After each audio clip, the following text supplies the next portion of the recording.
Assalamualaikum warahmatullahi wabarakatuh. Berjumpa lagi dengan saya dalam pembelajaran matematika di Maths Rizky 125. Nah, sebelum kita masuk pada pembahasan, silahkan kalian subscribe channel ini, like dan share video ini apabila kalian anggap video ini bisa bermanfaat untuk orang banyak. Nah, seperti yang bisa kalian baca, jadi pada video kali ini kita akan membahas beberapa contoh soal tentang bagaimana cara untuk menentukan nilai perbandingan trigonometri pada segitiga siku-siku. Nah, seperti apa pembahasannya? Kita langsung masuk pada contoh soal yang pertama. Saya ganti terlebih dahulu. Nah, seperti yang bisa kalian baca, jadi di contoh soal yang pertama ini, kita diminta untuk memperhatikan gambar segitiga di bawah. Jadi ada sebuah segitiga siku-siku, di mana siku-sikunya ada di sudut B. Nah, selanjutnya kita diminta untuk menentukan nilai dari cos sudut C dan juga tan sudut C. Seperti itu. Nah, seandainya kalian memiliki soal dengan bentuk seperti ini, maka langkah pertama yang kalian lakukan adalah kalian cermati dulu. Yang menjadi sudut acuan itu yang mana? Nah, sudut acuan itu sendiri, dia itu terletak pada apa yang dicari. Seperti yang bisa kalian lihat di sini, yang dicari adalah cos sudut C dan juga tan sudut C. Dengan demikian, maka yang menjadi sudut acuan adalah sudut C.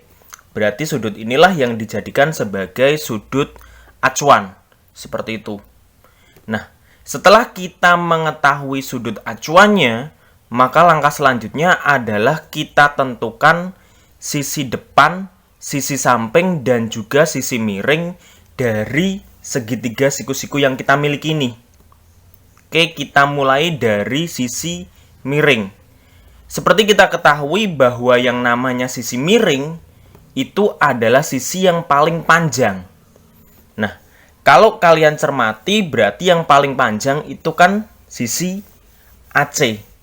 Maka sisi AC ini kita namakan sebagai sisi miring. Selanjutnya, sisi yang terletak di depan sudut acuan, berarti sudut C ini, dia kita namakan sebagai sisi depan. Atau kita namai dia dengan D. Nah, sisi yang selain sisi depan dan juga sisi miring, berarti sisi ini kita namai dengan sisi samping. Jadi yang paling panjang itu adalah sisi miring, yang depannya sudut acuan itu adalah sisi depan, yang selain kedua itu berarti sisi samping. Nah, dari penamaan itu maka kita mendapati bahwa untuk sisi samping kita belum tahu panjangnya berapa. Maka dari itu langkah selanjutnya adalah kita tentukan panjang sisi samping ini dengan menggunakan teorema Pythagoras. Pak, kenapa kok pakai teorema Pythagoras? Karena segitiga yang kita miliki adalah segitiga siku-siku. Seperti itu. Tapi di sini kita tidak akan membahas secara detail teorema Pythagoras itu seperti apa. Tapi kita langsung masuk pada rumusnya. Nah, karena di sini yang kita cari itu adalah panjang sisi samping, di mana panjang sisi samping di situ bukan merupakan sisi terpanjang, maka nanti untuk menentukan panjangnya dapat kita tentukan dengan cara apa? Akar dari kuadrat yang terpanjang ini, panjangnya, itu dikurangi dengan kuadrat dari sisi lain yang diketahui. Berarti depan kuadrat, atau bisa kita tuliskan berarti panjang sisi samping itu sama dengan, jangan lupa kita tuliskan akar. Yang terpanjang tadi siapa? Sisi miring, berarti kita tulis di depan mi kuadrat karena terpanjang dikurangi sisi yang lain yang diketahui, berarti sisi depan. Jangan lupa diberi kuadrat seperti ini. Nah, selanjutnya tinggal kita masukkan nilainya. Untuk sisi miring, kita tahu panjangnya adalah 15 cm, berarti cukup kita tulis 15 saja. Jangan lupa kita tuliskan kuadrat dikurangi sisi depannya berapa? Depannya 9, berarti 9 kuadrat. Tinggal kita lakukan perhitungan. Berarti 15 kuadrat kita dapati hasilnya adalah 225 dikurangi 9 kuadrat. 9 kuadrat hasilnya sama dengan 81. Nah, selanjutnya setelah kita dapati ini, tinggal kita kurangkan. Berarti akar dari 225 dikurangi 81. Hasilnya sama dengan 144.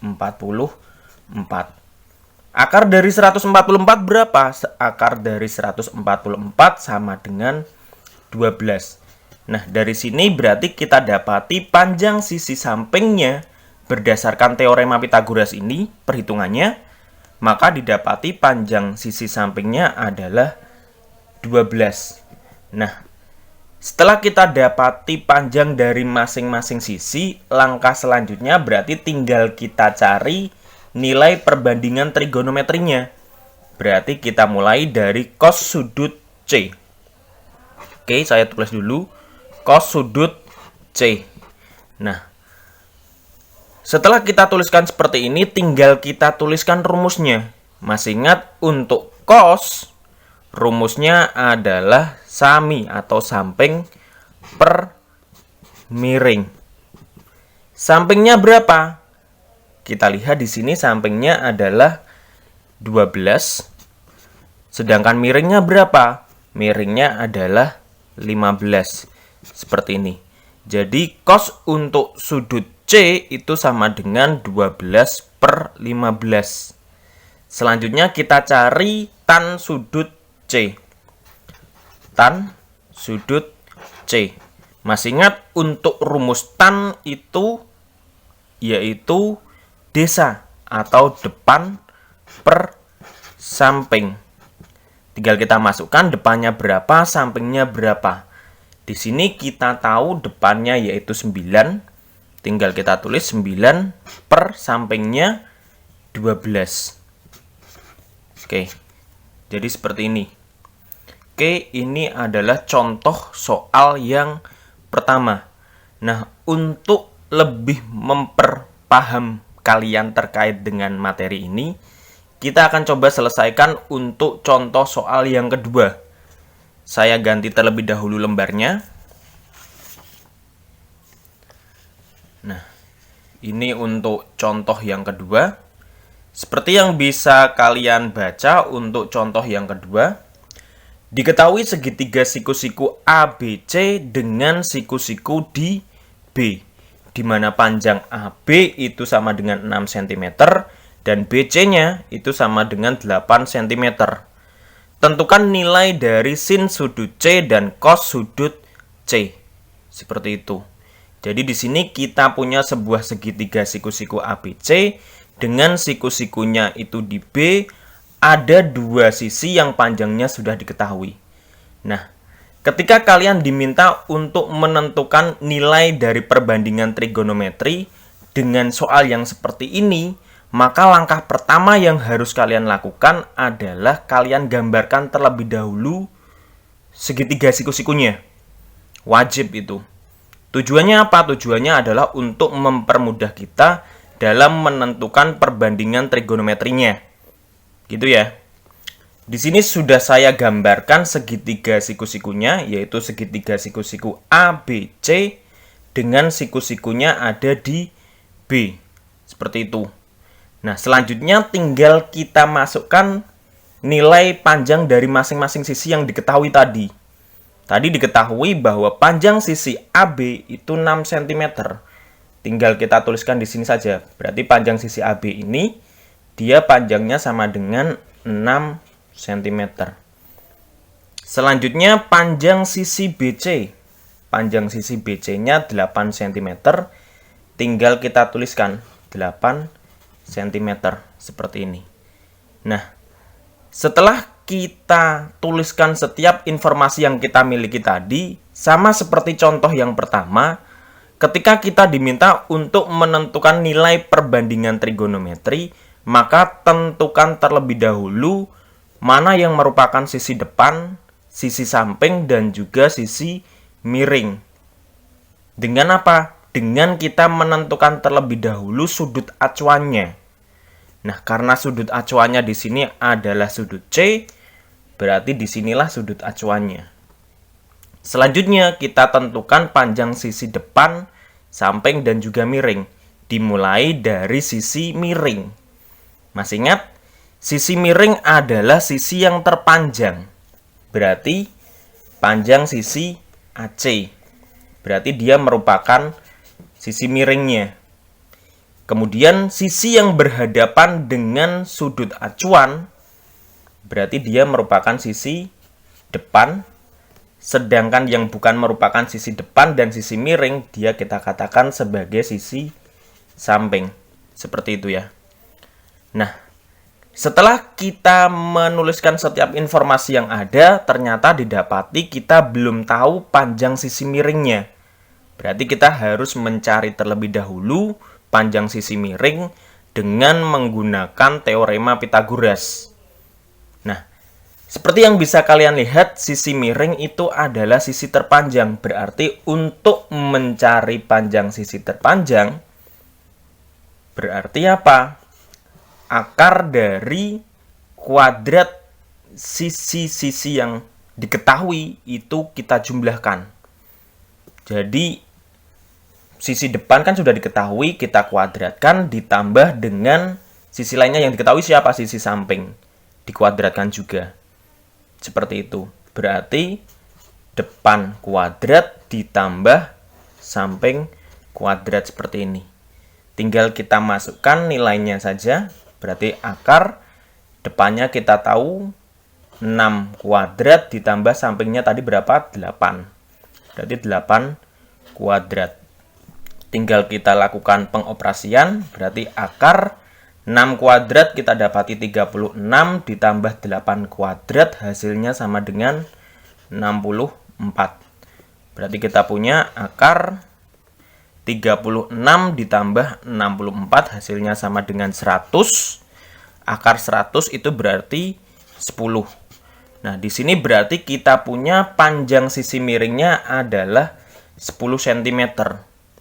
Nah, setelah kita dapati, kita tahu panjang sisi depan, samping, dan juga miring, baru bisa kita tentukan nilai perbandingan trigonometrinya.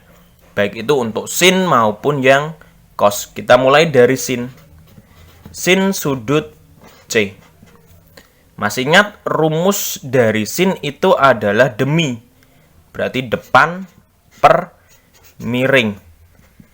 Depannya berapa? Depannya itu 6, tinggal kita tuliskan 6 per miringnya tadi 10. Berarti sin sudut C itu sama dengan 6 per 10. Sekarang kita masuk ke yang cos. Cos sudut C. Masih ingat rumus cos itu adalah sami samping per miring. Tinggal kita masukkan sampingnya berapa?